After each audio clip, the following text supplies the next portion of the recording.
മലയാളി താരം ആരോൺ ജോർജിന്റെ കിഡിലൻ സെഞ്ചുറിയുടെ ബലത്തിൽ അഫ്ഗാനിസ്ഥാനെ തകർത്ത് വിട്ടുകൊണ്ട് ഇന്ത്യ അണ്ടർ-19 വേൾഡ് കപ്പിന്റെ ഫൈനലിലേക്ക് കടന്നു. റെക്കോർഡ് റൺ ചേസ് ആണ് ഇന്ത്യ നടത്തിയത്. ആദ്യം ബാറ്റ് ചെയ്ത അഫ്ഗാനിസ്ഥാൻ 50 ഓവറിൽ 4 വിക്കറ്റ് നഷ്ടത്തിൽ 310 റൺസ് എടുത്തപ്പോൾ 7 വിക്കറ്റ് നഷ്ടത്തിൽ ഇന്ത്യ അത് മറികടന്നു. അഫ്ഗാനിസ്ഥാന് വേണ്ടി 2 പേര് സെഞ്ചുറി നേടി.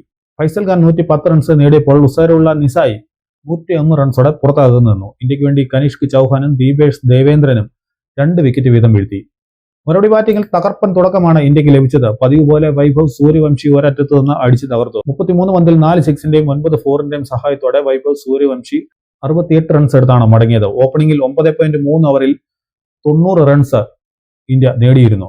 ആരോൺ ജോർജ് 104 പന്തിലാണ് 115 റൺസ് നേടിയത്. 95 പന്തിലാണ് ആരോൺ സെഞ്ചുറി പൂർത്തിയാക്കിയത്. 2 സിക്സും 15 ഫോറും ആരോൺ പറത്തി. അതേസമയം ഇന്ത്യയുടെ ക്യാപ്റ്റൻ ആയുഷ് മാത്രേ 62 റൺസോടെ മടങ്ങിയപ്പോൾ വിഹാൻ മൽഹോത്ര 38 റൺസോടെയും വേദാന്ത് ത്രിവേദി 5 റൺസോടെയും പുറത്താകാതെ നിന്നു. അങ്ങനെ വെറും 41.1 ഓവറിൽ 3 വിക്കറ്റ് നഷ്ടത്തിലാണ് ഇന്ത്യ 311 റൺസ് എടുത്തത്. അണ്ടർ-19 വേൾഡ് കപ്പിന്റെ ചരിത്രത്തിൽ ഒരു ടീം റൺസ് പിന്തുടർന്ന് ജയിക്കുന്ന ഏറ്റവും വലിയ സ്കോറായിട്ട് ഇത് മാറി. ഇന്ത്യ 10ാമത്തെ തവണയാണ് ഈ വേൾഡ് കപ്പിന്റെ ഫൈനലിലേക്ക് കടക്കുന്നത്. വെള്ളിയാഴ്ച നടക്കുന്ന ഫൈനലിൽ ഓസ്ട്രേലിയ തോൽപ്പിച്ചെത്തിയ ഇംഗ്ലണ്ടിനെ ഇന്ത്യ നേരിടും.